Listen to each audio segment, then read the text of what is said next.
This is Hudson back to show you how to trim this window in. If you watched my other video, I showed you how to remove the old one and replace it with a new one. Just little videos we're doing for home improvements on a budget.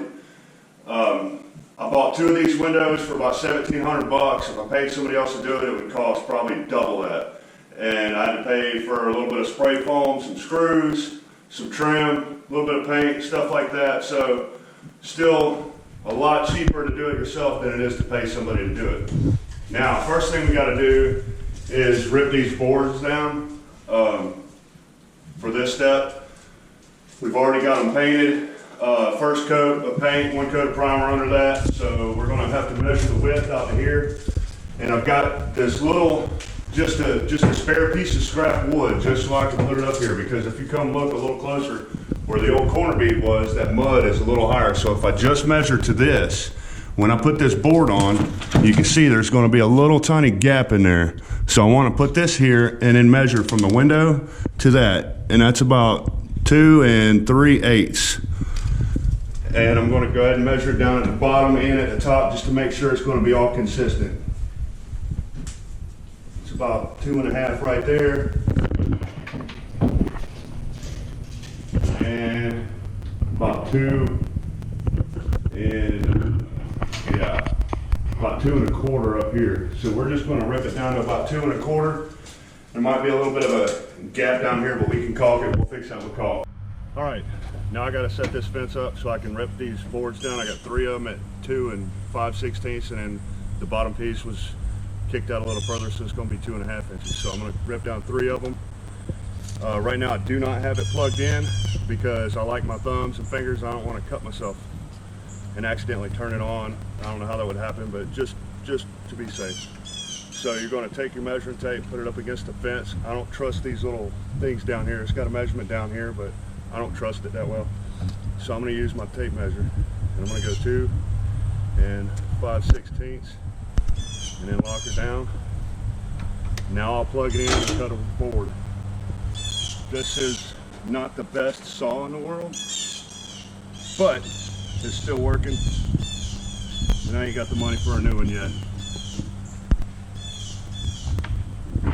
It's always good to have one of these, and yeah, it's always good to have one of these handy. You can push it through without getting your fingers next to the blade.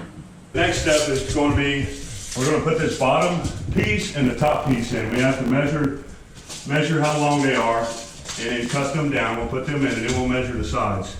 So this one's right at almost 72. It's 71, and we'll say 7/8. And the top should be pretty close to that, if not the same. And yeah, about the same, 71 and 7/8, perfect. Let's go cut those. All right, first we're gonna check it. Keep your hands off the switches. Make sure we get it lined up just right. We want these cuts as perfect as possible. And make sure you don't have any digits in the way. We want to keep all those. Like I said, if you don't have a miter saw, you can get one of those little cheap miter boxes with a handsaw or just a circular saw. And you can use like a speed square up against it to make your cut straight. All right, well, the spray foam's kind of sticking out a little bit, so we got to take care of that first. So you just take a knife and kind of go along the edge and just slice it and pull it out. Pretty easy, but that's kind of holding our trim off. And we wanted to get up flush against there as close as possible, so just take a pocket knife or a razor or whatever you got and just cut it right off. Get that excess foam out of the way. Okay, I've got this little trim nail gun. It's like some 2.5-inch screws. I mean nails, of course. It doesn't shoot screws, but anyway, if you don't have one of these, that's fine. You can get some little trim nails and just use a hammer, or you can use trim screws and a drill. We're going to tack this in up here. Just a couple nails here and there. Make sure you're going into the wood, not the sheetrock. And then same down here. Now that I've got the bottom piece and the top piece in, I can measure the sides. I'll cut those, I'll tack those in, and then we'll come back and show you how we're going to finish it up. It's important to do this first.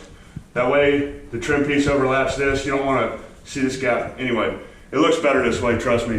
Okay, now that we got these cut and put in, you cut 2 of the full size 1x4s. We didn't rip these down. These are some of them that we painted.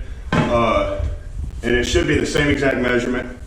And you're gonna put one on this side, like this, flush with this edge.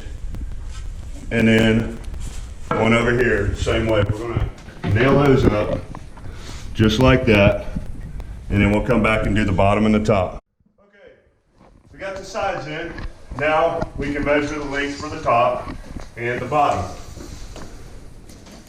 So you get that measurement, and you cut the top piece, cut the bottom.